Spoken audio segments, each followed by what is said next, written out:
What's good? How y'all doing this evening? Welcome back to the Forever I Love Atlanta Sports Podcast. Rivalry Week. It's your boy the Dunn. Back at it again today to talk about the Leonard Tree Bowl with my co-host King. What's good, man? What's good, brother? How you doing today? Hey man, I can't complain, man. The day's been great, man. Only a couple more days left to Christmas, man. Yeah. All right. So today we're talking about the Leonard Tree Bowl. Georgia State will be taking on Western Kentucky Hilltoppers. We got our very own GSHM Georgia State content creator Julian on. What's good? How you doing this afternoon, man? How you doing this evening? I want to set us back in time. Good, great. Can't wait for the holidays. Man, who you telling? Appreciate you could join us, man. And we also brought on special guests for the rival school that we will be playing this Saturday. Tyler, what's good? How you doing? Let everybody know who you are and where they can find you. Yeah, my name's Tyler Eaton. I work for WKU. I host a couple of podcasts. I work with football broadcasts too. And I host a WKU themed radio show up here in Bowling Green. So you can follow me at Tyler Eaton Radio on Twitter. Or you can follow my show at Red Towel Radio. I don't know if you can tell, but we're pretty biased with the name. I hear you saying Georgia State we and us, so I know I'm in enemy territory tonight. But I'm let me stop. Time out. Pause. All right, we FILA Sports. We are Atlanta Sports. All right. We cover Georgia. Every team in Georgia. All right. Now, truth be told, I am a Michigan Wolverine fan. Really? Yes. Where does that come from? I love my Braves. I love my Falcons. I love Atlanta United. I love the Falcons. But when it comes to college football, Michigan is. When it comes to college, period, Michigan is my school. You like suffering. Yeah, it's suffering, man. I know. Bro, I didn't hear you say the Hawks, bro. Are you a Lakers fan? Who, me? Yeah. No, I'm a Hawks fan. Oh. Been a Hawks fan way back in the day. Oh, okay. I didn't hear you say Hawks. Oh, my fault, man. I was just trying to sound them off, man. That's all. Hey, I appreciate you joining us. Lakers fans, though. What'd you say? I have no ill will against Lakers fans, though. Man, I do not like Lakers fans, man. What? I do not like Lakers fans at all. They're coming for you. Man. Hey, if you're new to the channel, y'all already know what to do. Hit that subscribe button. Also hit that like button. Share this content out with Atlanta Sports Fanatics. Hit us up in the comment section. As always, come holler at your hometown sports podcast. All right. Now, I got a question before we start this show. Tyler, you here? Yeah. Okay. I just want to make sure you got quiet on me. All right. Yeah, no, I hear you. Yeah. So I want to ask you this question. How long you been covering the Hilltoppers? So I've only been covering WKU for the past 2 years, but I'm from 20 minutes from Bowling Green, so I've been around WKU for the last 21 years. Okay, good. Because I want to ask you this question. All right, okay. We're gonna get into college. We're gonna get into college football here in a minute. All right, we will. So just please believe me. All right. Now Don Martindale, Wink Martindale, you familiar with him, right? Yes. Okay. Yes. All right. Now, he was he was a defense coordinator there, or a linebackers coach there. Yeah, he worked on the defensive staff. Yeah. Yeah, with Jack Harbaugh. Mm-hmm. He was there, I believe. Now, I've been very high on him becoming a head coach in the NFL. I just want to hear your take. Do you think it's time for him to be a head coach? Oh, 1,000%. 1,000%. Now I'm biased in that one too, but I 100%. I agree. Now, I mean, do you want him to come to Atlanta? Is that what you're saying, or you just want him to go anywhere? I want him to come to Atlanta. He wants to come to the Falcons. Yes, if he come to the Falcons, what'd you say? Great fit. Yeah, 100%. If he comes to the Falcons, he'll fix our defense. We need a defense. Oh, 100%. Now, Might have to move some pieces. I'm not throwing any shade with that. Might have to move some pieces around to fix that defense, but I think he'd be a good guy to do it. Yeah, I'm with you on that. we can't move Matt Ryan if that's what you were insinuating on. Matt Ryan ain't the problem, and you can't move his contract right now anyway because of how it's structured. So This is a college show, Don. I know. Look, man, you know how I get into it, and I just know that John Martin that coached at Western Kentucky. So Yeah. hey, all right. No, we'd So all love to see him as a head coach. exactly. All right, let's go ahead and get into the notes. So All right. I got you, Don. So UGA will be playing Cincinnati on January 1st in the Peach Bowl. We'll be back on to talk about this on Monday, right, Don? Monday? yeah, we'll be back here Monday at 7 p.m. Yeah, to watch this game, or to Bowl. cover this game, and we will bring on, a rep for Cincinnati, and then we'll have our very own GSHM UGA content creator on as well. And then Georgia Southern will be playing LA Tech Bulldogs and New Orleans Bowl. We talked about that yesterday. If you haven't seen that episode, please, after you watch this one, go watch that one. And make sure you like and subscribe. GT opted out of the bowl game. COVID reasons, probably. And then Georgia State will be playing in the Linden Tree Bowl on December 26th, Saturday at 3:30 p.m. against Western Kentucky. So I'm going to ask y'all before I give you mine. Key players to this game. What y'all thinking? So just speaking from Georgia State side, I think key player has to be our quarterback, Quad Brown. He's had some up and down games, but he's really come on strong these last few games. I think for him, the biggest thing is to limit the turnovers. He's been a little bit turnover prone in some games, and I think for Georgia State's purpose, he's a big reason why I think overall we have the 49th ranked offense in the nation. He ensures that all the defenses are kept on his toes. He can run the option. He can also make some impressive screens. And so if he is not on, that could put Georgia State in trouble, because when he wasn't on against Appalachian State, we lost that game. And when he wasn't on against Coastal, we got hammered in that game. So for Georgia State, the single player that needs to deliver has got to be Quad Brown. And if I'm going in general, it has to be the defense. I feel like the defense has to be able to keep pressure on the Hilltoppers.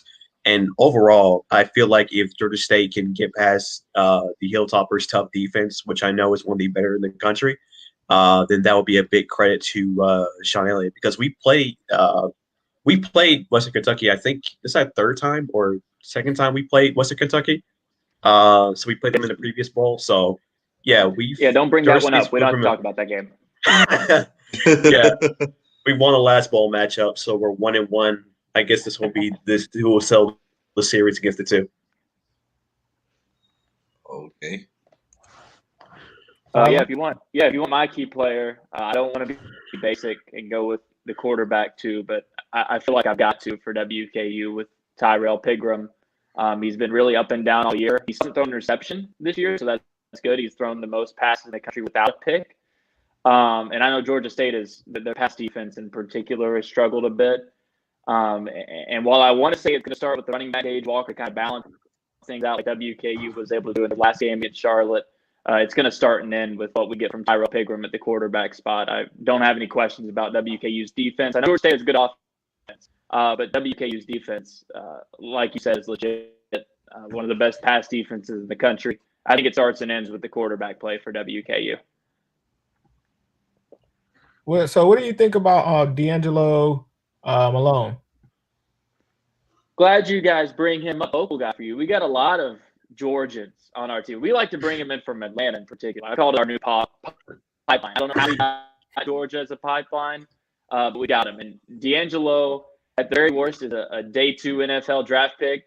I personally think he could be day 1. And his stats are a little down this year because he's getting double teamed, triple teamed every play, but he's a stud. He's turned it up, particularly over the last 3 games. And WKU has won all of their last 3 games, and those things are definitely connected. I think he's one of the best edge rushers in the country. and he has such an amazing future at the next level. And I'm glad a lot of his friends and family from the Atlanta area are going to get to see firsthand exactly what he can do in this game. Okay. All right. So we got notes for the game. Georgia State has won last three of the last four of these games. How do y'all feel about that? I think it's just a testament to Sean Elliott and what he's been able to carve out here. And he really took charge after we lost to Appalachian State. And also we had a ugly win against ULM when we still won, but we gave up over 400 yards. But we've been on a roll. I mean, beating Georgia Southern to close out the year. That was probably the best way he could have won the game. And our defense stepped up. Our offense stepped up. Now it's been a long layoff. We haven't played. It's been a while since we last played. But I think that Georgia State, especially with their offense, because we have some guys coming back, and I will say that even though our pass defense isn't good, has had trouble, our front seven has just been amazing. We've had 36 sacks this season, and led by Hadrick Willis, and we've really been able to get after the quarterback. We've been able to get after Georgia Southern, we're able to get after Appalachian State. So we've had nearly double digits. We've had nearly double-digit sacks over the last couple of weeks. So I think us winning 4 our last 5 has really been just a change and impressive turnaround by the defense from being like a Big 12 team on a budget to now being a respectable defense that's like bend, don't break. So, Tyler, how do you feel about Kentucky winning their last 3 straight? What does that show about y'all team? So biggest thing, and it's the opposite, I guess, of what Georgia State has had to show. Their biggest question mark has been defense, and can they win with their defense? Well, for Western, it's been can they win with their offense? And the last couple of games in particular, really the last game against Charlotte showed that the defense had 2 touchdowns, and that game against FIU, so the numbers are a little inflated, at least for the scoring, if you're looking at it just the offense. But that last game against Charlotte, WQ threw for 218, ran for 218, scored their second most points of the season outside of that FIU game. Tyler Pigram looked the best he had looked all year long at the quarterback spot. This team, they were capable of it, and they needed these 3 wins to get to a bowl game. We knew we were going to have to win out to try and even get a shot at going bowling. And for a team that coming into the season expected themselves to not have to compete for a bowl game, but compete for a conference championship and try to go out and win double-digit games after they won 9. These last 3 games have shown that they are what they thought they were going to be. It just took a little longer than we thought it would because the schedule was extremely heavy in the front end. So it is a little tough to judge because these last 2 games have exhibited world beaters, but wins are wins, and this team needed those 3 wins. Okay. I want to go back to D'Angelo Malone. I know we about to start doing scouting. So what's his height and weight and speed? I feel like speed is fast for his size. His weight has shifted all year long. It's been kind of strange. It's because of COVID situations. He got to campus at one day to tried to put a bunch on. So any given game, we'll have him fluctuating between a 230, 240. He'll like to tell you he's closer to 240. But he stands 6'4", long arms, long wingspan. And they have to move him around. He won't just play at defensive end. He'll play some linebacker too. He'll be all over the place. So yeah, I'm thinking if he gets drafted. Yeah, I'm thinking if he gets drafted, he'll be an outside linebacker. If his weight fluctuating like 235 to 240. I know probably in a 3-4, he'll probably be outside linebacker. So he'll fit well in that. Yeah, that's what they've been working with him for. He started doing a little more pass coverage this year, dropping back as he plays. He's been doing some quarterback spies as well. If we need to spy, more often than not, he's the guy that we have to do it, which just shows you how fast he is that he can keep up with some of those scrambling quarterbacks. So I think you're dead on with that 3-4 outside linebacker. I think that's exactly what he's going to project as. Oh, all right. Now, all right, King. What's the next topic? So, in the previous bowl games, the Panthers are seeking a second bowl victory against WKU. So, how did y'all feel about the first game? So the first game was interesting. We actually had a chance to go down to Orlando to see that game, and it was a lot of it was them. Our quarterback Manning at the time. We were able to, for one, get the offense going in that game, which we had a harder time doing throughout that season. But for one, it was Sean Elliott. It was Sean Elliott's, I believe, his first or second year as head coach. So the offense was still like a work in progress during that game, but it was mostly about keeping the Hilltoppers defense guessing throughout the game. So mixing a lot of short passes, screens to make sure that their defense didn't know whether we were going to pass the ball or run the ball. It was about making sure we keep their offense in the field and get them and get their defense tired, because our offense is he's molded our offense to a very balanced one. So we're not a team that specifically likes to air the ball out, even though we can with Quad Brown. But in that bowl game, it was mostly about keeping the Hilltoppers guessing on our next plays, and we were able to do that, and we were able to get our very first bowl win, and that was a special day for the university. Charlotte got his first bowl win, and Georgia State got a 7-1 season. And we played well that game. I think without a few mistakes, that game could have been a probably bigger win for Georgia State. But yeah, that offense is what kept the game going, and impressive stops by defense in that game as well. Yeah, from our perspective, that bowl game was under a different head coach than we have now. That was the last decent season and the first decent season for Mike Sanford when he was head coach at WKU. He's now the OC at Minnesota. And a lot of our players on the team now still remember that game. We've got a ton of seniors, brought back almost the entire defense from last year, and a lot of players on offense as well. And all of them remember that game. And a lot of them are happy to be playing Georgia State again because of how that game went. And they've still got a really, really bad taste in their mouth about it. All of us in Bowling Green have a bad taste in our mouth about how poorly that game went. So we definitely remember that game, and I think we're all kind of glad to have that one back. And I can't believe the series. I can't believe people still remember that game. Yeah, I mean, I can't believe people still remember that game. A lot of it is because of the coaching situation. We don't remember Mike Sanford era fondly because it was the transition between Jeff Brom, who now doing anything at Purdue, and now Tyson Helton, who came in and won 9 games in his first year. But yeah, we don't have a great taste in our mouth about that game at all. Yeah, I remember we were able to shut out. I think we shut them out for like the entire third quarter, which I mean we hadn't ever done as a defense. So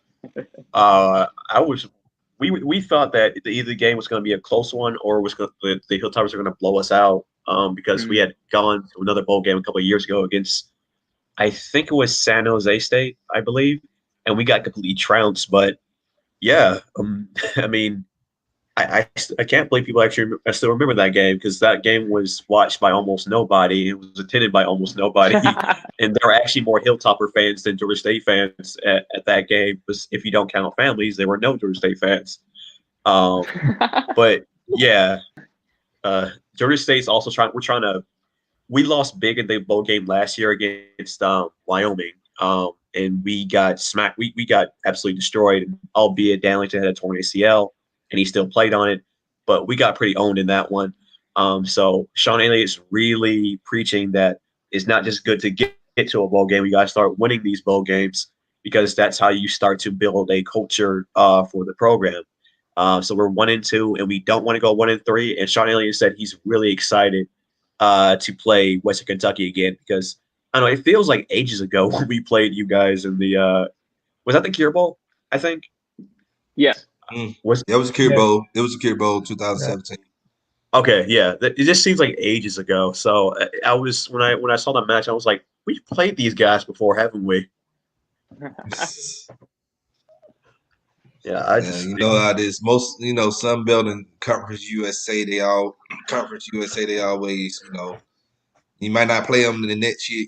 Maybe a few years down the road you'll play the same team again in the same bowl game. So yeah. I mean, it's actually kind of ironic because before the season started, there were rumors about the Conference USA and Sunbelt actually merging into one super conference at one point, and I was like, that would be a disaster. I mean,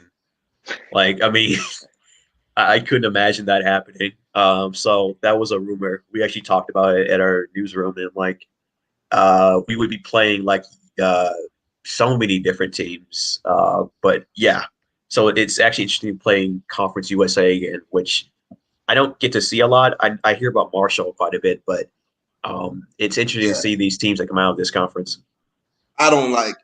they should never merge these two conferences together.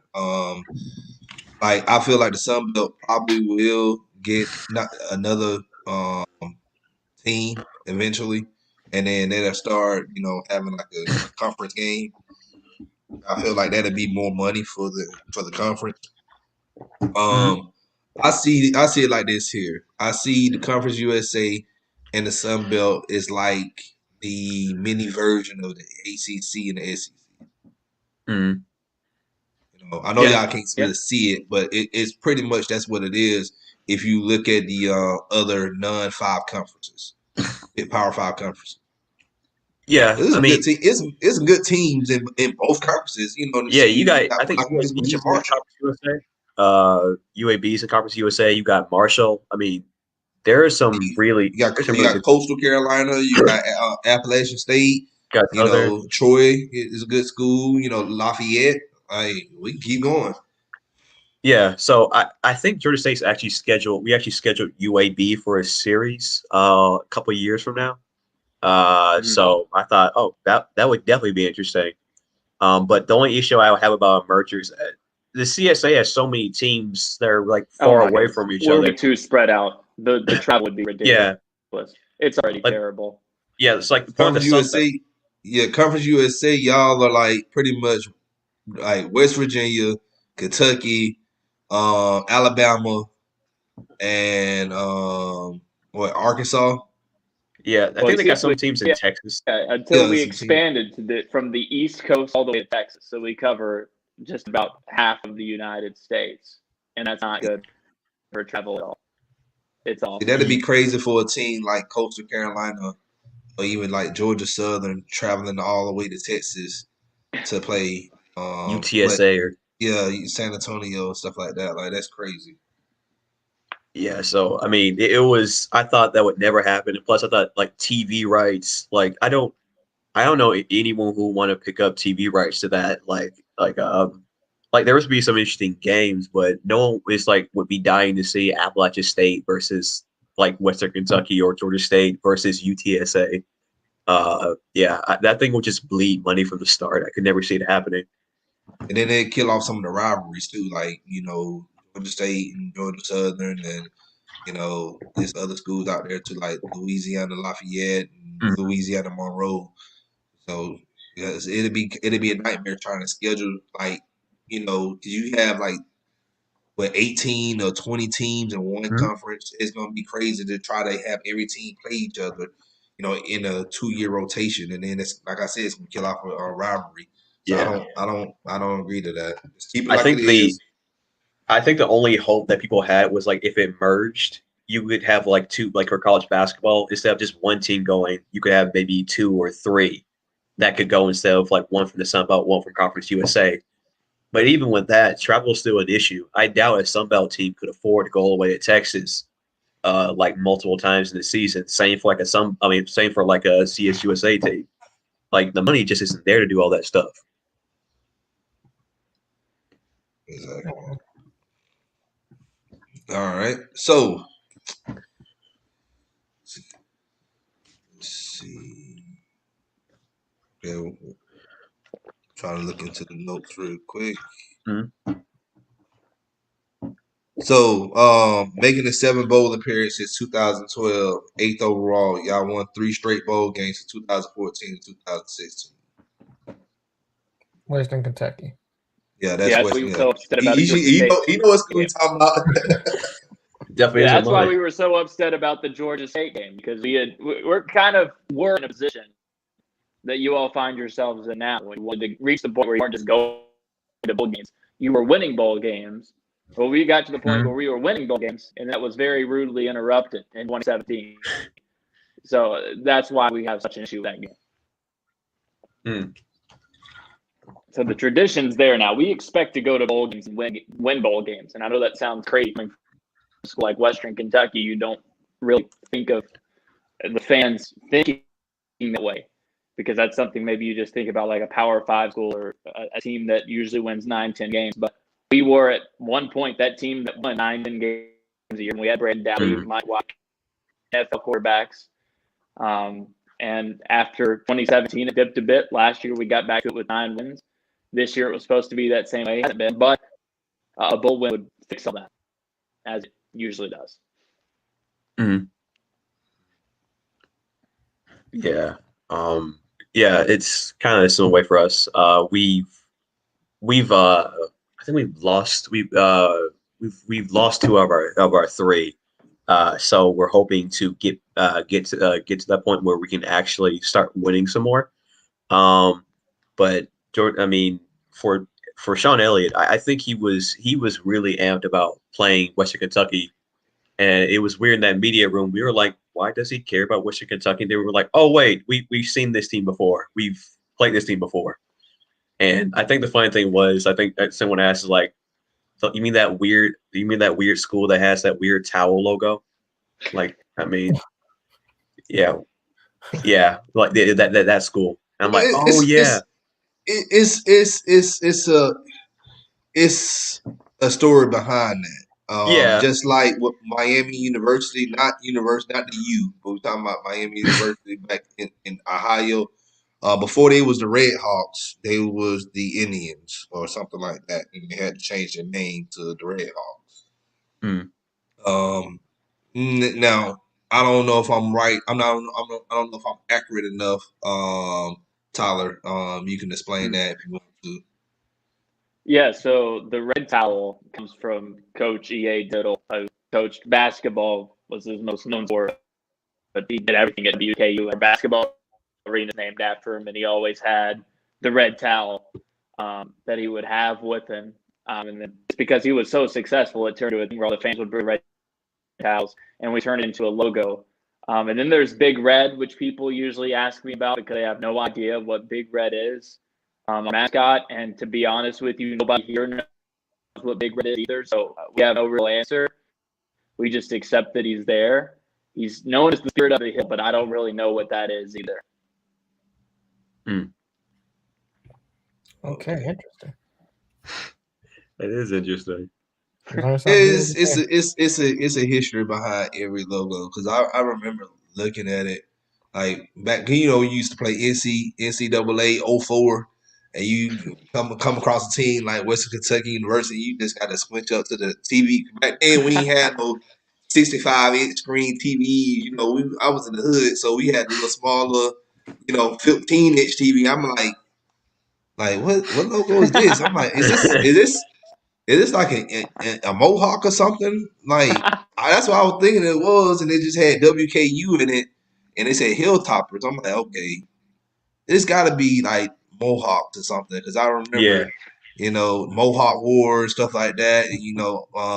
Indiana and John, not John Tyler, but William Henry Harrison, and he fought, the Black Hawk War. I don't want to turn into a history lecture or No, you're whatever, good. but that's why I thought it was, because Kentucky's not that far from Indiana. So Yeah. Good theory. I guess also with this game, they're like, I know conference hopes are high for this one, because I know since the Sun Belt had to cancel the Coastal Carolina and the Louisiana Lafayette championship game, they really want to see a good performance from all Sun Belt teams. So they got a really big win at Appalachia State. They're hoping for a big win against with Southern. So same for States. So I think for somebody, they really want to see good results from this because Coastal Carolina has kind of elevated them to like the to really good heights because of their season. So because they don't have since they're not playing in the New York Six Bowl, they're really hoping they can take home the best record for conferences for the conference in this bowl season. So it won't be easy. I think the easiest matchup was for Appalachian State when they played North Texas yesterday and they absolutely destroyed them. I know the spread for this game is about 4.5 points for Georgia State. I think it'll probably be like if probably decided by a field goal.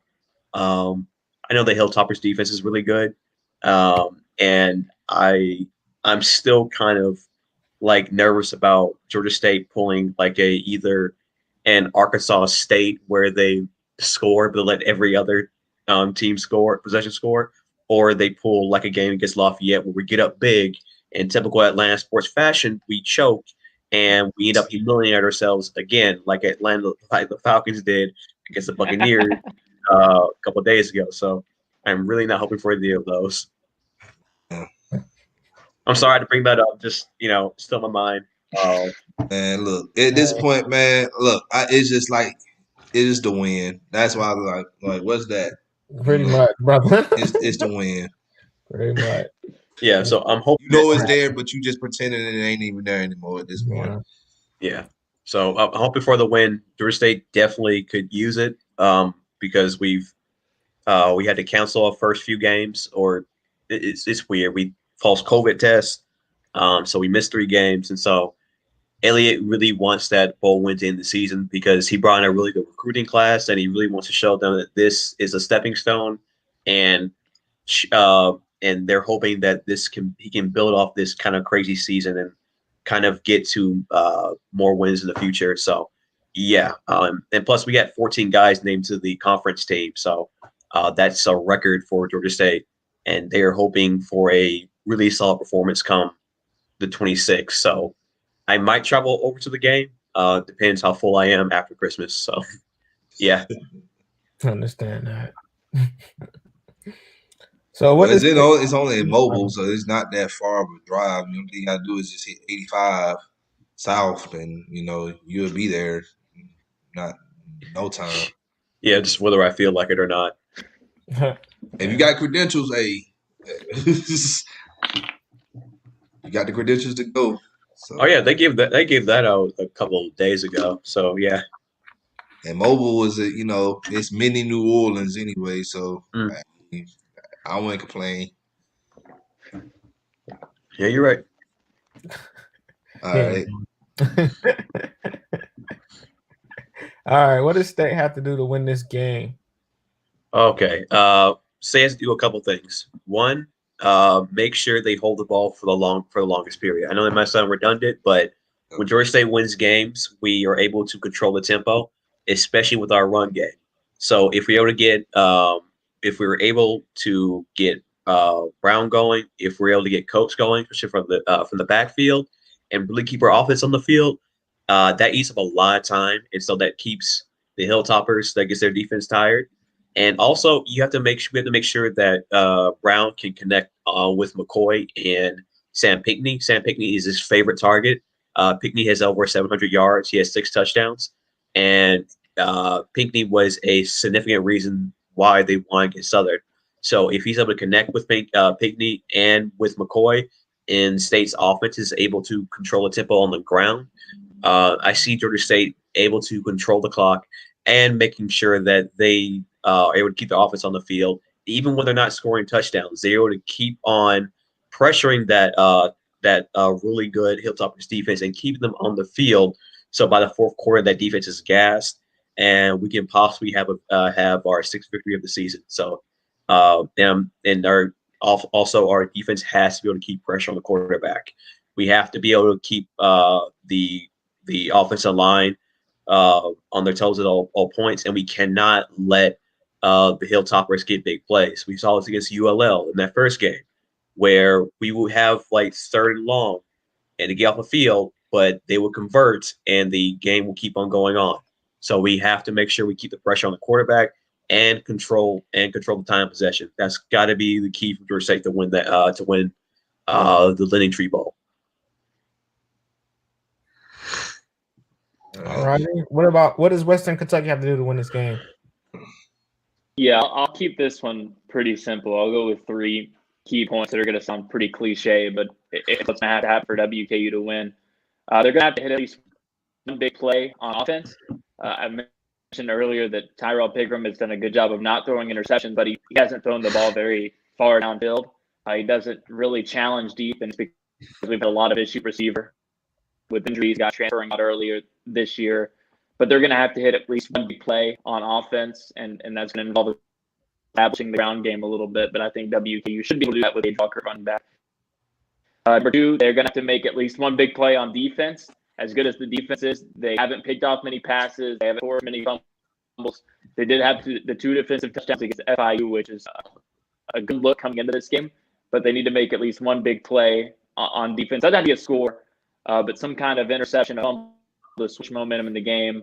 And then number 3 was special teams. And I don't really think that's not going to happen, but I think they need to win it big to really sway things in their favor. They've got a semifinalist for the Graza kicker. They've got the best punters in the country, multiple time punter of the week in John Haggerty. They're going to have to use that to control field position. I don't know how good WVU's offense is going to be in this game. I'm hopeful, but doubtful at the same time. So I think, and at the same token, as much as I like to say we just need to keep the ball and keep Georgia State's offense off the field, I think our defense is going to still be out there a bit. So I would like us to at least win field position and put them in some tough odds with special teams. Okay. All right. And what players from your team, Tyler, would make a difference in this game? That's a good question. You say what player I think will be the difference in this game? Player or players. You can choose one from each side of the ball if you want to. Oh, well, I'm pretty sure this is going to be D'Angelo Lone's last college football game. Or a miracle. We would love for it not to be his last college football game if he wants to come back and play another year. I'll buy him lunch sometime. But I think he's going to have a heck of a game on defense. I think he's got a lot to prove, especially those NFL scouts. Again, I think he's gone after this one. And who knows what kind of combine and draft stuff we're going to get. So this could be the last chance he gets to put any kind of film out there. I think he's going to have a chip on his shoulder, and I think he's going to have a big game on defense.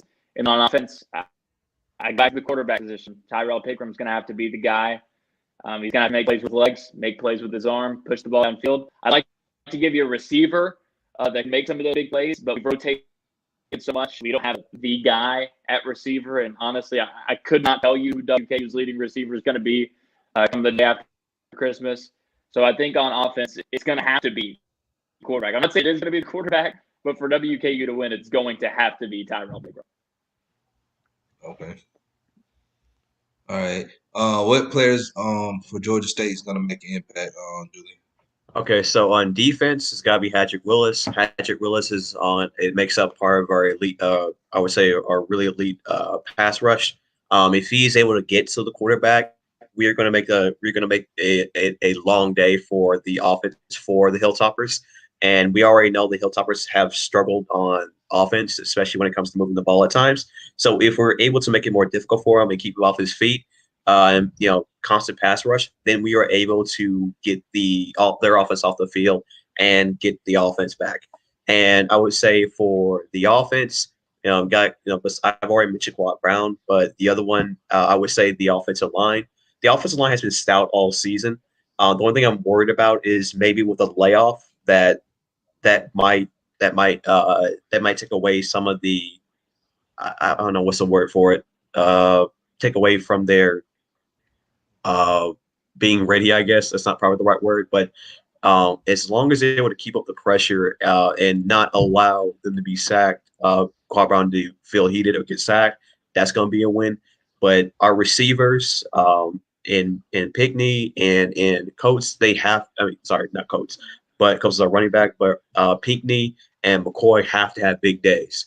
I understand that the Hilltoppers defense is really good, but if we're able to connect with these guys downfield, then I feel it's going to be a long day for the Hilltoppers because we'll be able to show them that not only can we, carve them up on the ground, we can also carve them up in the air.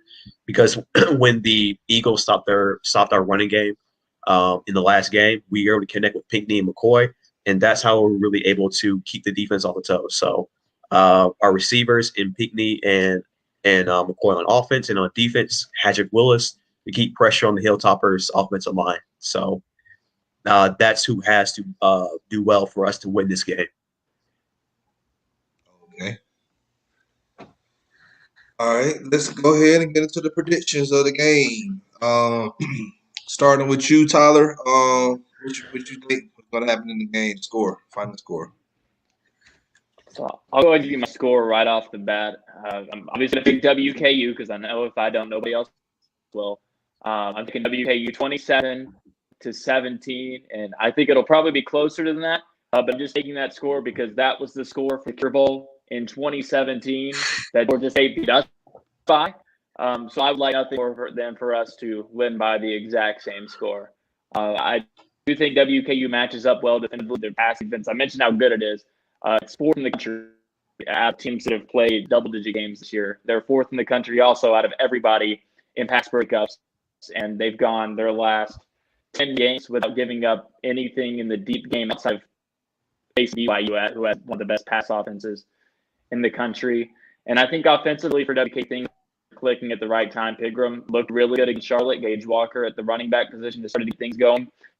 And I don't care who it is at wide receiver. Somebody's going to step up for WKU. I'll call that shot. So I'm taking the Tops 27-17. Okay. Julian? Okay, so I'm going to cheat a little bit. I feel like there's two scenarios for Georgia State winning here. One scenario is obviously a close game. We don't really blow out oftentimes. We don't really blow opponents out. We always have to make it interesting. As we know, Don, Atlanta teams, even when they win, always have to make it interesting before a win. So there's always that. So my first score prediction is 27-24 Georgia State. I think while Georgia State is able to get some points on the board, they allow the Hilltoppers to allow the Hilltoppers offense to get a lot of plays in before they settle down. But I think in that first scenario that Georgia State's defense is able to do just enough to stop the Hilltoppers from getting in momentum and closing out a comeback. So I have 27-24 in that first score. And in my second scenario, if everything clicks right, if the offense is clicking, if the defense is playing well as they have the last couple of games, I have it 38-17 because I feel like Georgia State's offense is in the Sun Belt is one of the best, and especially when we've been able to get some players back in this game, especially Coates. If he is on, especially that run game, that's going to be hard to stop because even Georgia Southern's run defense, which is one of the better in the Sun Belt, had a hard time stopping them when they're on point. So if we were to do that, and that includes Quad Brown limiting the turnovers, because I feel like in the first scenario, if that's the case, then he's turning the ball over all over the place, which would be a problem. So if he's not turning the ball over, defense does well. I feel like Georgia State's able to get a groove and able to mow down the Hilltoppers, and we win 38-17. So those are my two scenarios. Close one, 28-24. The other one, 38-17, Georgia State. All right. Well, King. I'm gonna be biased and jump off a cliff with this one. I'm taking the Hilltoppers. Just because, Really? yeah, just because D'Angelo My God. Malone and need pass rush, so maybe they can draft them. So who shows out? The Falcons draft them. There we go. 27. yeah, 21. good scenario all around. Right, yeah. D'Angelo Malone. I just we don't. I think we get a pass rusher, man. We need to get somebody that's over 260, man. I'm tired of getting these underweight pass rushers unless we go into a full 3-4. Now, if we go to a full 3-4, then what you need to be worried about is your nose tackle because we don't have anybody on that defensive line that can actually eat up 2 or 3 blocks. This is why the identity on our defensive line has been like horrible for the past few years because we don't know what scheme we want to run. That is true. But Yeah, I'm but still I think picking. Malone will be good. But that's if we try to go to 3-4. And if we go into 4-3, then yeah, I don't want his hand in the dirt. He needs to be an outside linebacker. And we need those two. We need everything. It really don't matter. As long as we get Micah Parsons, that's all I care about. Everybody else can go somewhere else. All right. Well, I'm gonna take my prediction for this game. I'm gonna take Georgia State over Western Kentucky, and I'm gonna say this game is gonna be 32-24. Yeah, I can see that happening. So, yeah, Malone, that's my Malone having 5 sacks. yeah. Forgot about the okay. Malone bias that would kick in on that. Yeah. I feel like in a good day, Hadrick Willis can maybe strip sack someone and return for a touchdown like he did against Arkansas State in that 59-52 game. That was crazy. But man, I really hope Georgia State wins this game and we're able to get a good good win to send off the season. And I feel like Elliott really wants to beat the Hilltops again because that's just Elliott. That's just how Elliott is. He's very competitive. He doesn't accept moral victories like some coaches in the pro level do. He is all business, and he really wants to beat the Hilltoppers again. Yeah, that comes from that Steve Spurrier philosophy. Oh yeah. Yeah, but don't hate me, you guys. I know some Hilltoppers. I even interviewed a former Hilltopper, Mel Mitchell III, last year. So I know he probably watching or whatever, but don't hate me. I'm just thinking that state's offense is just gonna be too much. So all right. Well, thank you, Tyler, for coming on, man. Appreciate it. Once again, let everybody know who you are, where they can find you. Yeah, appreciate it, guys. Glad to be on. You can find me on Twitter at Tyler Eaton Radio. You can find my show that I host here in Bowling Green at Red Dow Radio as well. And a ton of work that I do you can find on the WKU Athletics Twitter and Facebook pages as well. Be sure to stop by. We've got some definitely unbiased content coming out ahead of the bowl game. So definitely no bias right now. Okay. That's good. Appreciate you coming on. Also, Julian, appreciate you coming on, man. Let everybody know where they can find your information. Yeah, you can find me on Twitter at JulianHarding3. I talk mostly about all Georgia sports, both mainly frustrating parts of it. You can find my YouTube channel, Cynical Peach. I discuss everything from Georgia sports. So the next video I'm talking about the Follow the Falcons from Super Bowl team to what they are now, which is just amazing. But yeah, talk to me. Always state not Southern every day. So I last time I was on your show done with others with when we were debating Southern, a lot of Southern fans came at me like That's every good. When time. you getting hey, when you getting attention, I mean you're growing. So Yeah. I mean, it's got to be hard for them, a bunch of hillbillies in that little disgusting town in Statesboro. They got nothing else to do, so of course, so they got you want nothing all else the to do. and you want all the smoke. Yeah, All they the got smoke. nothing else to do. But yeah, find me on Cynical Beach. Talk about everything Georgia sports and state not Southern. And can't wait. I might go down to Mobile, so I might have pictures from the game, and hope we win. Yeah, I hope so too. All right. Thank you for everybody who ain't nobody really watched it live. But guys, I shared this into all the Georgia State Facebook groups. Make sure y'all watch this before the game on Saturday. And when you watch it, make sure you watch it on YouTube. And if you ain't subscribed to our channel, make sure you hit that subscribe button, share that content out. All right. Give us a like button and hit us up in the comment section. As always, come holler at your hometown sports podcast. So I'm tagging Don tonight since he don't like Lakers fan. I'm giving him all the smoke tonight. So make sure y'all watch this and y'all love yourselves. We out. All right, we out, y'all. Y'all have a great evening. We pretty much gonna be done for the week. So Y'all have a Merry Christmas, a Happy Holidays, whichever one you want to say. Hey, we out. See y'all Sunday. Tell them boys play time's up. Tell them play